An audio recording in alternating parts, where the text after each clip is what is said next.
நாம எல்லாரும் 3D printing பண்ணும்போது ஆப்ஜெக்ட்ஸை ஸ்கேலிங் பண்ணுவோம். ஸ்கேலிங்னா என்னன்னு தெரியாது உங்களுக்கு. ஸ்கேலிங்னா ஒரு ஆப்ஜெக்டை அதோட ஒரிஜினல் சைஸ்ல இருந்து சின்னதாவோ இல்ல பெருசாவோ சேஞ்ச் பண்றது. வாங்க அந்த ஸ்கேலிங்கை பத்தி இன்னும் டீடைல்டா பார்க்கலாம். ஹலோ கைஸ், இன்னைக்கு 3D பிரிண்டிங் ஜர்னில நாள் 138. எக்ஸாம்பிளுக்கு இந்த டைஸ் எடுத்துப்போம். இதோட ஒரிஜினல் சைஸ்ல இருந்து பெருசாக்கும் போது என்ன நடக்குது அப்படின்னு பார்க்கலாம். ஃபர்ஸ்ட் அந்த ஆப்ஜெக்ட்ல நெகட்டிவ் பார்ட்ஸ் இருந்துச்சு அப்படின்னாக்கா அது ரொம்ப பெருசாகும்.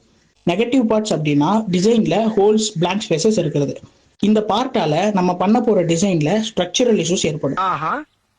அது நம்ம ஆப்ஜெக்டை ஈஸியா கொலாப்ஸ் பண்றதுக்கு நிறைய சான்சஸ் இருக்கு. செகண்டா, பார்ட் இன்ஜினியரிங் மாடலா இருந்தா மெக்கானிக்கல் ப்ராப்பர்ட்டிஸ் எல்லாமே கம்ப்ளீட்டா சேஞ்ச் ஆகும்.